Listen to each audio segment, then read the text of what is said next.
Alright, so let's make a tier list of all the Jovian cards, meaning all the cards with a Jovian tag on it. Now, same as with the planned production tier list, I will be ranking them relative to only other Jovian cards, and I will be going alphabetical but broken down by expansion, so we'll see the 12 base game Jovians first, then the 2 Venus one, then the 7 Colonies ones, and then the Turmoil and Promo ones.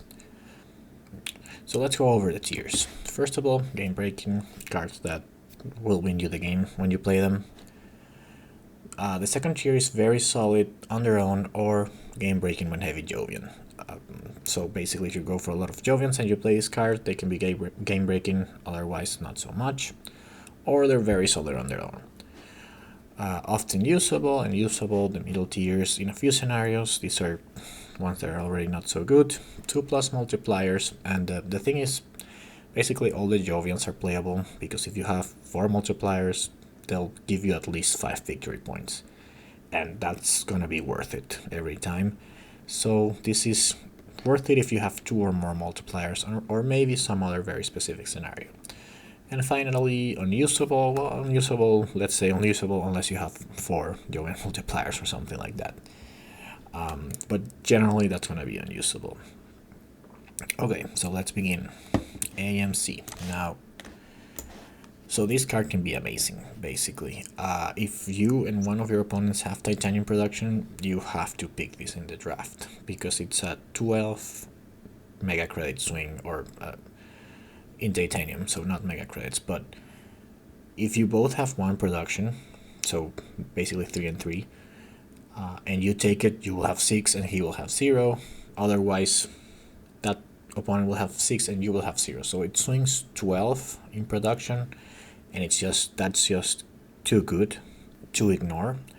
And so yeah, you have to pick this in the draft if there's another person with Titanium production, and if you pick it, it's amazing. It's often, one of the most devastating things that can happen to you early in the game. However, sometimes you can't play it, and if you can't play it, you can only use that on yourself for points at the end of the game, which is pretty bad and only worth it with a few multipliers. So that's why I don't put it all the way in game breaking. Next up, Asteroid Mining. Now, this is definitely usable. It costs 33 mega credits, and it produces 2 Titanium, which means basically it pays back for itself after 6 generations, and then the upside is really big because you get 6 extra per generation after that, and 3 actually on the 6th one, because it's going to be 36. So it does pay for itself. It's a good production card. It has 2 victory points. It's just a little expensive, and it takes a little longer than other cards to pay back for itself, but the upside is very big. So definitely usable. Now, Beam from a Thorium Asteroid is one card I don't really like. It gets a little better with Colonies because the energy is better, and it gives you the 3 that you need. But it's very expensive. So 32 for 3 heat, which is the worst resource, and 3 energy, which again usable in Colonies, but not, for example, not enough for a bumper. Well, there's one bumper that uses just 3 energy, but it's the worst bumper. And it also requires a Jovian tag. So you have to pay for another expensive card, because Jovian cards are all very expensive.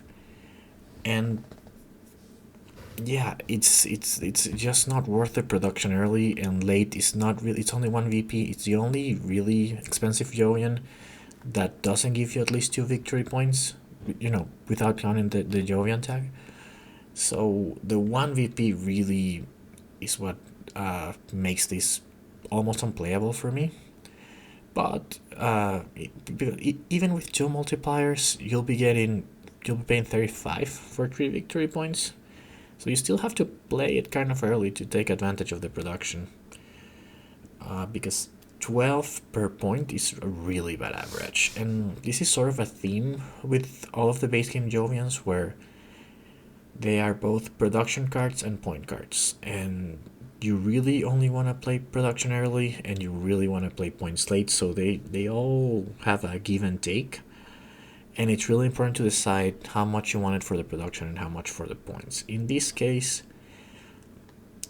no, it's not good enough for either, and it's very expensive. So yeah, 2+.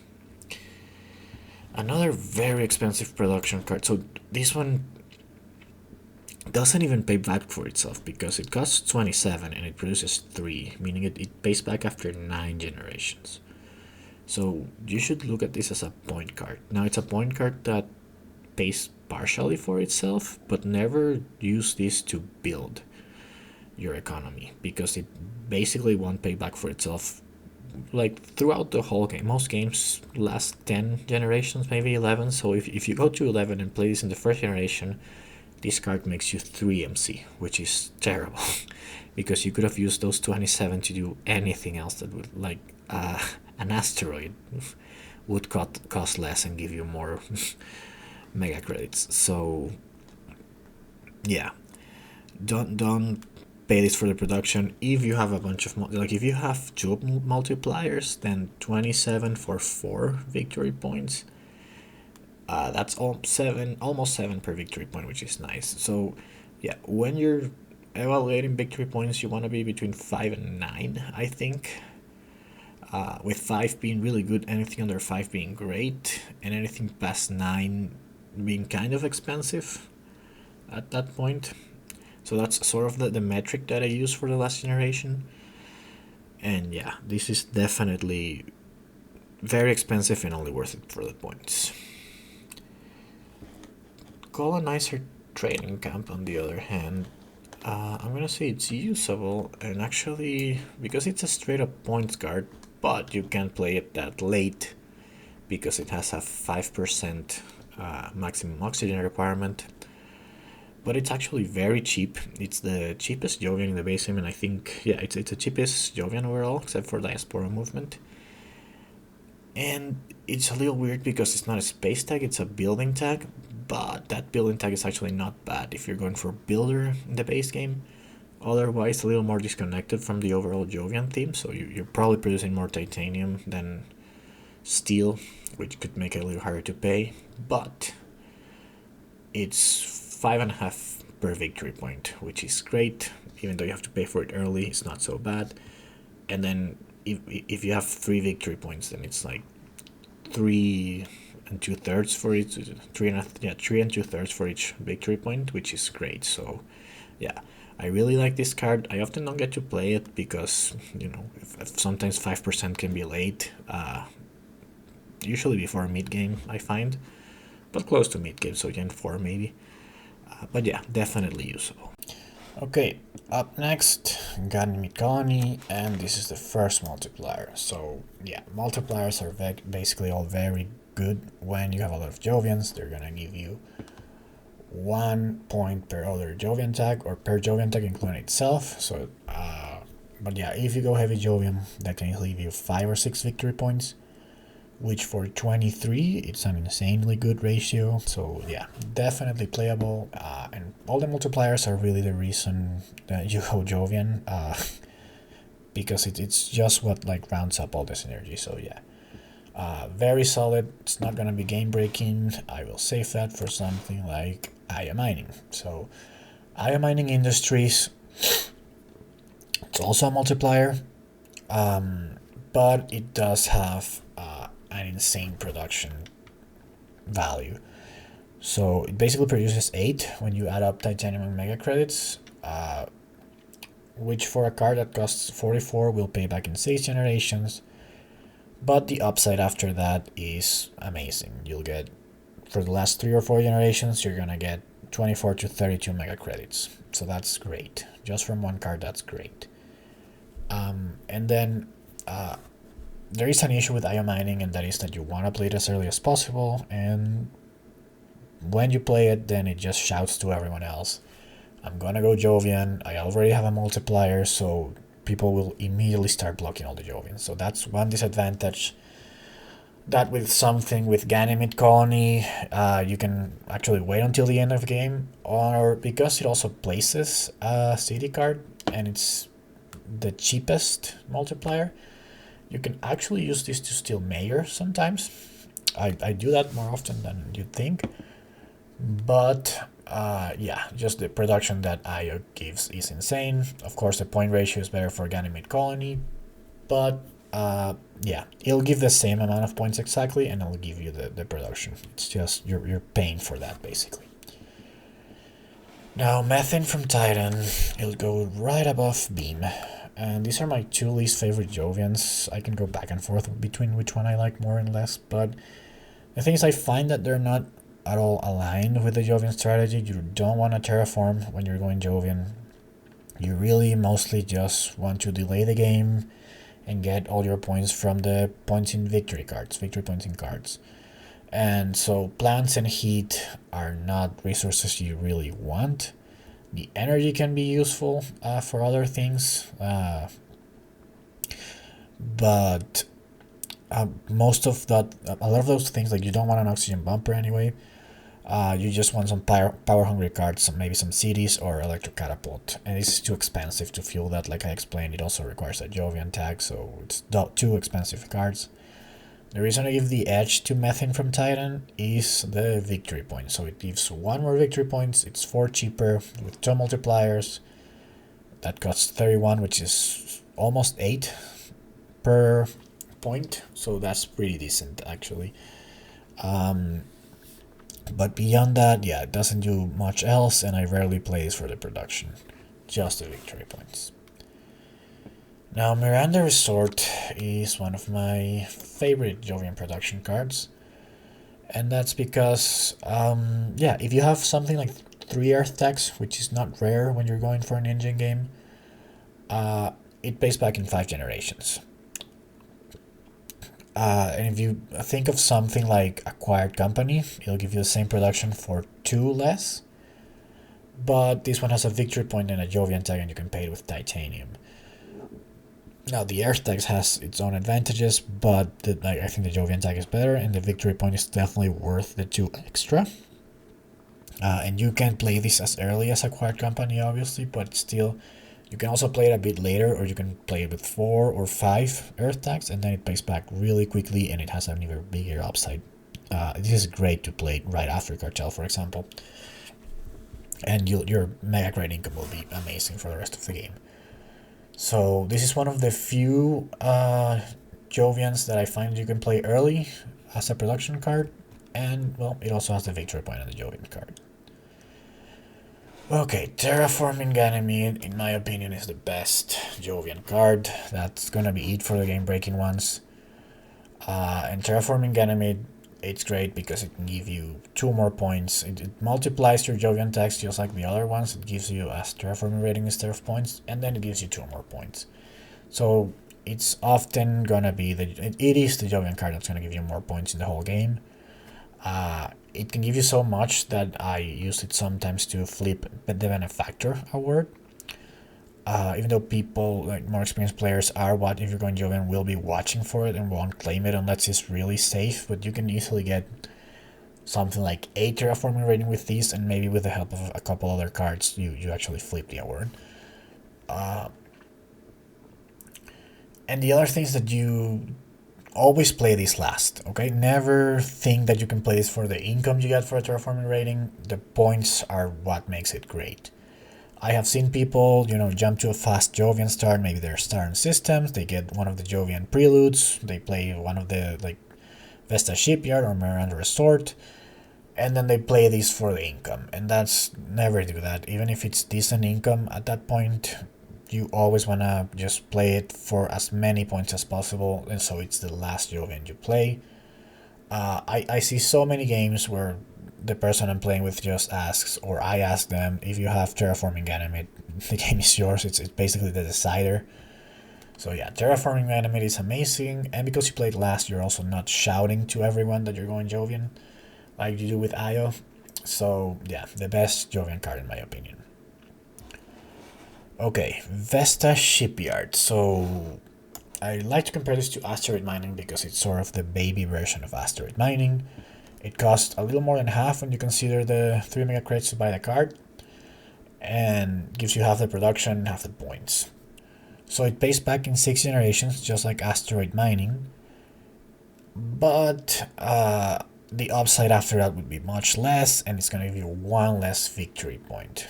The good thing about it is that you can play it probably a little earlier than Asteroid Mining, but yeah, the upside is going to be less, and it's also a little more flexible. So with Asteroid Mining, you're pretty much making your production go heavily into titanium, whereas with Vesta Shipyard, maybe you can play these and a MC production card, and so you can diversify your economy a little more. So in that sense, it's a little better, but at the end of the day, the upside and the points just give the edge to Asteroid Mining. Okay, and the final card from the base game and the final multiplier were import from Europa. So this is my least favorite multiplier. They're all still game breaking because of the point potential, but if you're heavy Jovian, that is. I just find that I don't use this ability too often. Now, oceans can just go really quickly. You don't want to play this early for the oceans. And yeah, 12 for an ocean, if it's available and you play it on the last generation, it's pretty good. It's a pretty cheap ocean, and you can play it with titanium, but I find that that's not often the case, and it's not worth playing this a lot earlier just to place the ocean. So this is just a points card that it's a little more expensive than Ganymede Colony, and it doesn't have the city that you can use for mayor, even though that's not the most common scenario. But yeah, I never use this for the oceans, only if it's available on the last generation right after I play it, basically. And yeah, because it's more expensive, it's the least good multiplier, but still a multiplier, so it goes there. So onto Venus, and then we have Atmoscoop. Now, I've said before, I really like this card. It can easily get you 4 victory points by itself, which is like better than Interstellar Colony Ship, which actually requires 2 more tags. So yeah, it'll give you 3 for sure. 1 victory point, and then you can get 2 temperature steps or 2 Venus steps, and that's actually really nice because this is terraforming rating is better than points, especially on temperature, because you're also not letting your opponent get those 2 points. So you're taking 2 points and not letting them take 2 points.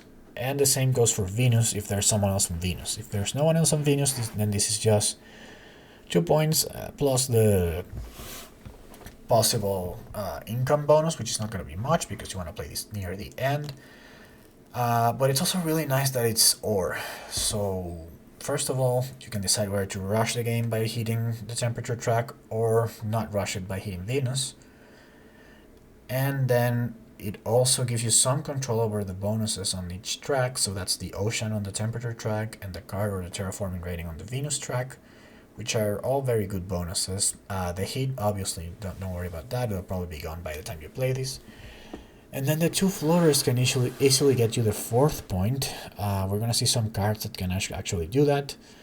But there's some cards in Venus that do it. Even if it's a 1-to-3 ratio, these 2 might be the difference between the getting and not getting that last victory point. So yeah, Atmoscoop is a card I really like. You don't actually need to Jovian at all. You would probably need the floaters to get the 4 victory points. But yeah, you don't need to go Jovian. If you have 1 multiplier, then it's 4 or more. And that for 25, it's a great ratio. It's less than 6. Sorry, a little more than 6 actually. But still great. Now the other Venus card, I use Sulphur Research, I'm gonna say in a few scenarios. And the reason for that is that you do want to go Venus. There's maybe not necessarily an overlap between Venus and Jovian. The Venus set only has these 2. Even though the floaters in colonies can sometimes work with the floaters in Venus, but you might not have these 3 tags, and that's why it's in a few scenarios. Now, it's not horrible without it, so 2 points, science tag, Jovian tag for 20, 1 multiplier makes it worth it pretty much, and you get a card. But it's fully worth playing just for the points and the cards if you have the 3 Venus tags. 3 cards is great, the tags are great, and the 2 points are great. So something like Research gives you 1 less card, 1 less point. It has a science instead of a Jovian, which is a little better, but it's also a very good card. But yeah, I almost never play this without Venus. It's definitely something that I might play late for points only. Okay. That was the last Venus card, and so we're moving on to the Colonies cards. Now, the Colonies cards are all floater themed, and along with Atmoscoop, they're the only floater themed cards. And oh, and there's one more, Saturn Surfing, but we'll get to that, why that's useless. Yeah, they're all floater themed, and I really enjoy these playing the game with all the Jovians and Colonies. It's basically really hard to figure out, especially the first time or the first few times you play it, how to use the floaters between the cards, because they can put floaters on another card. And so yeah, it's really fun, and actually you learn a lot from the game playing like that, and it gives you a lot of variability. And it's also like combo magic, which is just for some reason so much fun to do. So yeah, let's begin. The first one is Jovian Lanterns, and Jovian Lanterns, I think it's pretty much essential, one of the most essential for this strategy, because it's the one where you want to place your floaters at the end of the game. So it comes with a terraforming rating and 2 floaters, which you can place on itself to get a point, and then you get it's a 1 point per 2 floaters, which is the best ratio you get on floaters. And then you can continue to place 2 floaters on it every turn by spending 1 titanium. So yeah, you get 2 points right off the bat, and then it's the one where you're going to want to place all your floaters near the end of the game, because at the end of the game you want points. Now, it is a little pricey, so it costs 20 and it requires another Jovian tag that you will often have in play by the time you play this. And then you can only place the floaters on itself, which if you play it late is where you want them, but maybe early you wouldn't, so that's the lack of that flexibility. I would rather it would obviously be able to place it somewhere else. Though by the end of the game and when you play this, you probably want them all here. So without including the points from the Jovian tag, this card can easily score you 4 or 5 points if you play it like 3 or 2 generations from the end. Plus the points you get from other cards, which is a really nice ratio. It costs 20. I wouldn't say it's better than Atmoscoop, because you also have to invest 1 titanium per generation, so the cost actually is 3 more for each point that you place on it, and it doesn't give you all this flexibility that I explained with Atmoscoop, where you can get bonuses on the track, you can rush the game. So yeah, and every point you place on it with itself becomes a little more expensive. So yeah, I'm gonna say often usable, pretty essential. A card that I always want to have is if I'm going for floaters with Colonies. Okay, Jupiter Floating Station. I do not like this card at all. So I'll never play this card for its own effect. Its saving grace, it's the Jovian floater. The floater can be placed on another Jovian card, so like Jovian Lanterns, for example. It's probably one of the better ones. But if on its own, you can either place a floater on itself or gain 1 MC for each floater there, to a maximum of 4. So basically, if you play this on its own, you play it and then you spend that generations and 3 more generations to get a grand total of 4 MC production, which for 12 mega credits, it's something that Space Hotels does for free. I mean, without waiting the 4 generations. So yeah, and it has a 3 science tag requirements, and because this is a production card, you would want to play this as early as possible. So unlike with Atmoscoop, the 3 science requirement matters. Now it does have 1 victory point and 1 Jovian tag, but this is really the only reason you would play this for. So you would play this at the end of the game, probably with multipliers, and to put floaters on the Jovian Lanterns or something like that. And then with 2 multipliers, you get a great ratio. With 1 multiplier, it's decent. It's 6, plus maybe even 1 more from this. But yeah, the science requirement and the fact that it's completely useless with another card, I think I have to put it here. Because it doesn't just need the multipliers, it also needs probably another card to be something.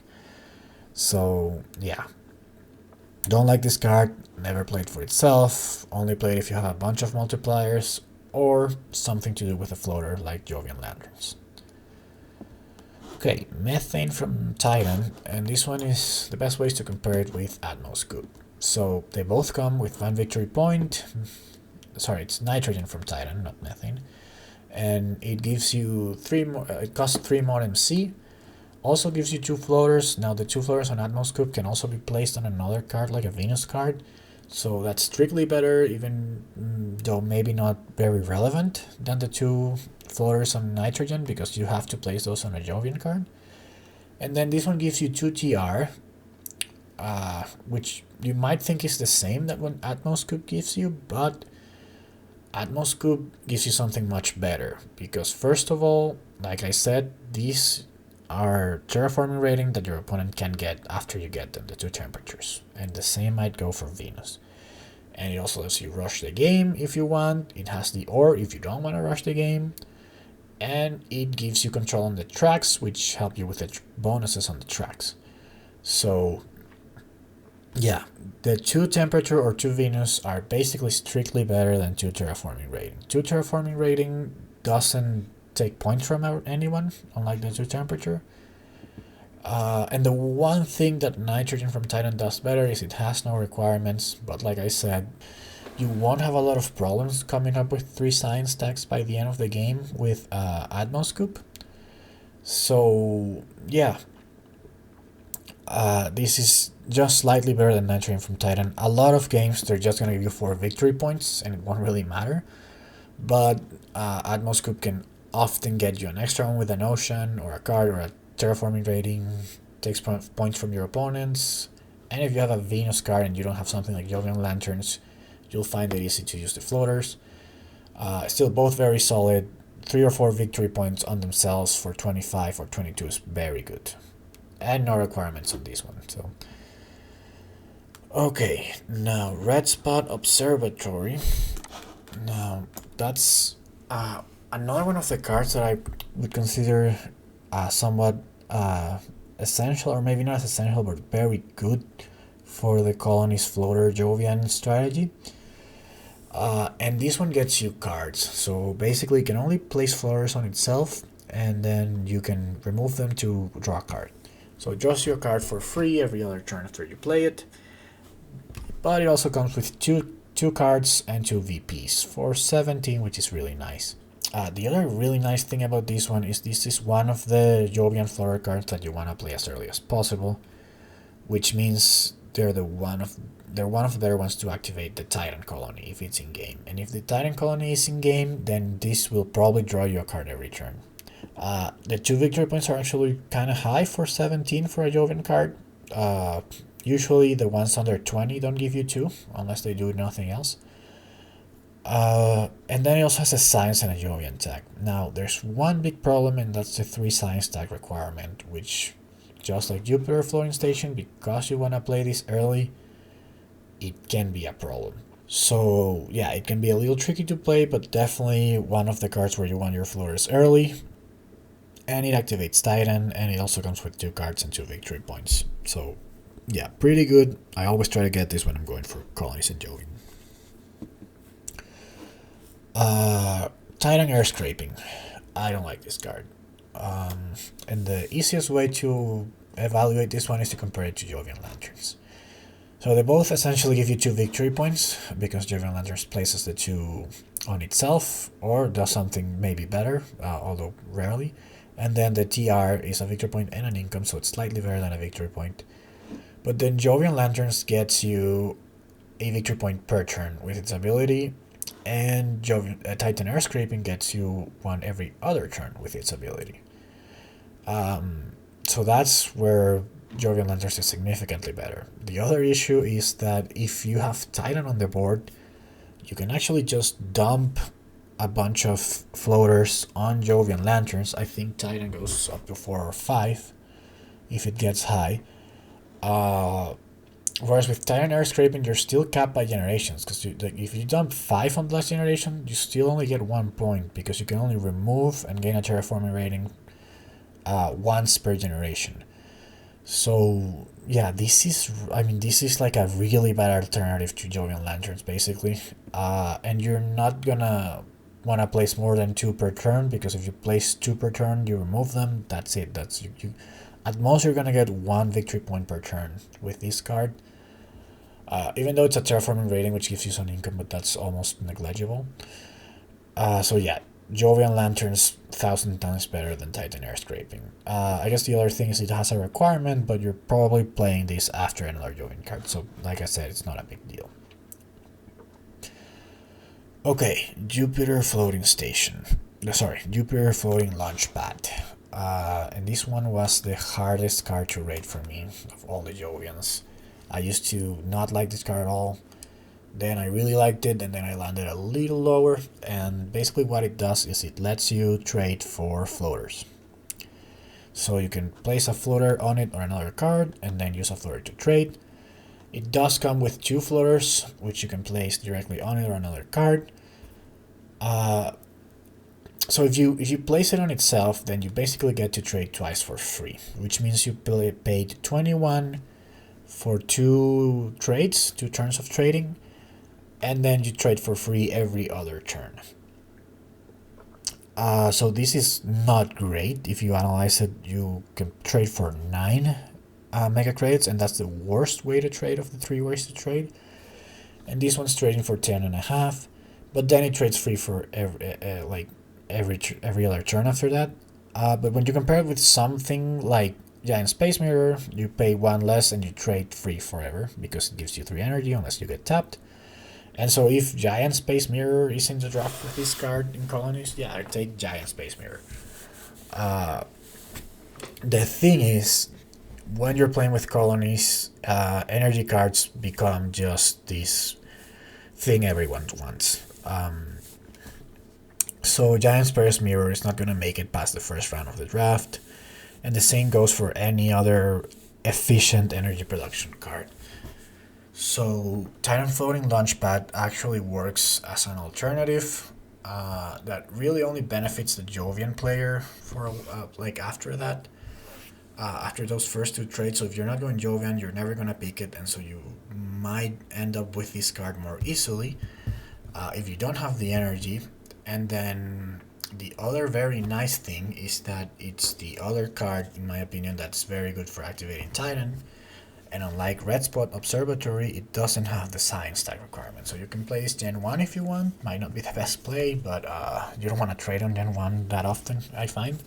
Unless Pluto is on the table, maybe. But yeah, you can just activate Titan with it as soon as possible. And if you activate Titan, after 2 generations, you can trade with it for 2 floaters. Which means you get 2 free trades after that, and then you can repeat that. And basically trade for free a bunch of times. As long as you hit Titan every now and then. And so the other nice thing is that it can actually place the floater on something else like Jovian Lanterns or Red Spot Observatory. So maybe you use this to trade early, and now you have your energy, and now you can use it with Red Spot Observatory to draw a card every turn. Or you can use it as a half a victory point per turn with Jovian Lanterns. So it actually, this card stays useful. And so that's why it doesn't mean you will trade with this forever. You should just trade with this while you get energy, activate Titan, and then use its floater somewhere else to gain character points, basically. But yeah, I found that I like games where I played this card really went well for me. And I should note, all of the Jovian games that go well for you are engine games, so you're looking at probably more generations. But yeah, I definitely think this is useful. I definitely think it's a good pickup early, and it also has the Jovian points and the victory points, which makes it, that sort of makes up for the trading twice for 9 mega credits. Okay, Titan Shuttles. Now this one I don't like so much, but it's gonna go here because it's not completely useless. And the easiest way is to compare it against Asteroid Mining, I think. So it'll produce essentially 2 titanium per turn. If you place the Jovian, the floaters on itself, you can place it on any other Jovian card. with the exception that the turn you use that titanium, you don't produce any. And the other thing is that you do produce the turn you put it into place, so it's one more round of production. So basically, if you use this twice in the whole game, it'll do the same as Asteroid Mining. If you use it at the last generation and sometime in the middle, it'll produce the same amount of as Asteroid Mining. But you will be holding titanium for a while if you do that. And you generally want to use as many of your resources as possible because you get a bigger upside from any card you played earlier in general. So you do have to sort of decide between holding and not holding. So that's why I don't like it better than Asteroid Mining. I don't like this much as a production card, even though it's not horrible. And the other thing is it only gives you 1 VP. I really wish it was 2. Even though by the end of the game it can give you more VPs by placing this on Jovian Lanterns or some other floater card. But really, the nice thing is that it places 2, so it gives you a whole point on Jovian Lanterns. You won't be able to take advantage of that with something like Red Spot Observatory, for example, because you can only use 1 floater per turn anyway. So yeah, little worse as a production card. As a point card, can maybe be the same, or maybe even a little better, but with the condition that there has to be another card there. It is decent enough that I don't think you need the 2 multipliers to play it, but yeah, a little hard to play and not essential to the Jovian colony strategy, the floater Jovians. I think Jovian Lanterns, Titanm Floating Launchpad, and Red Spot Observatory are the most essential ones for that. And that actually rounds up all the Jovian Colonies cards, which, like I said, are really nice and can be really difficult to play. So moving on to Diaspora Movement. Now this is kind of a weird one. It gives you 1 mega credit per Jovian tag in play. It still rarely won't generate enough mega credits to pay for itself. 10 Jovian tags can be a lot, maybe with a lot of players, or I mean, if someone has 10 Jovian tags on their own, they probably already won the game, so it's overkill. But it is very cheap for a point card, so 2 multipliers definitely make it worth it. Even 1 multiplier, I would say, make it worth it. The problem is that you can't always play this because it needs reds in power or 2 delegates of your own on the red. So you probably have to play this earlier. It's like strictly a point card, and you can't wait until the last generation, which is bad. And unlike the restriction on Colonizer training camp, it can be a little more harder to predict when you'll be able to play this. And it also doesn't give you a building tag, which is nice early because of builder. It will be cheaper, so I mean, it costs 10, but it really costs at least 9 because it itself is a Jovian tag. So if it's the first one, it'll cost 9. If there's more, it'll cost less. And even with one multiplier, it's a decent rate, but you may have to play it early, which is not maybe a decent rate for early. It's a decent rate for late, but late you might not find the reds in power, you might not have control over it, and a lot of players don't want the reds in power late in the game because they're terraforming for sure, and also they get a bigger mega credit. The players that go engine, they usually go for unity or science late in the game, and other players will go for greens because they get more money and the big bonus when you place the greeneries. So yeah, red is not something I see in power often at the end of the game. So because you have to play this early and it's unpredictable and it's only 1 point, I'm gonna rank it down here. It's a hard card to play. I would never draft this early. Jovian Embassy is kind of similar. It does give you 2 points, so as a points card, it's better than something like Methane from Titan. Or even Callisto, because Callisto is more expensive, but you can pay it with titanium. So that's not that great. You don't want to play this early again. You probably, I mean, it's decent with 1 multiplier. It'll be 6 per point, which is not bad. But you really, I wouldn't draft this early. I would draft this for sure with 2 multipliers, but not with 1. So the point ratio is not bad, but there's definitely better Jovians.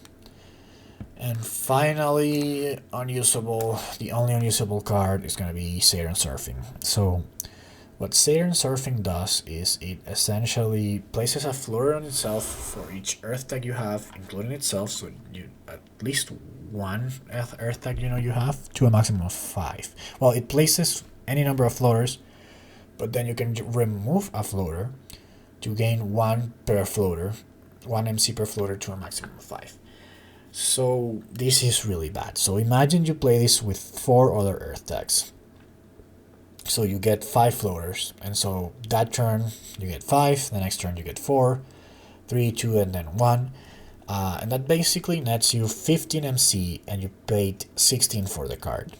So you need at least 5 other Earth tags to make this worthwhile, and with 5 other Earth tags, you still only get 4 MC total from it, because you get 20 MC, and then you run out of floaters on it, and you paid 16 for it. So it takes 5 turns to pay it back for an upside of 4 MC for the rest of the game, which is absolutely horrible. You can do much better things with the 60 MC that you invest on it than to get 4 MC once.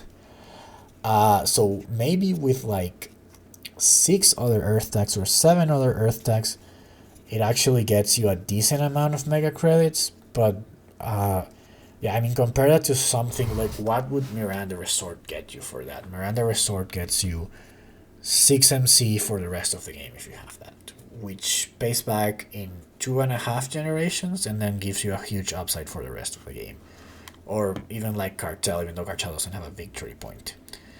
So yeah, this is pretty horrible. I've never played. I mean, you play this if you have about 3 or 4 multipliers. Yeah, 4 victory points for 16, worth it. That's the only scenario where I see me playing this. I don't know what they were thinking with this card. The production is horrible, and you can't even place the floater anywhere else, which is the saving grace for Jupiter floating station.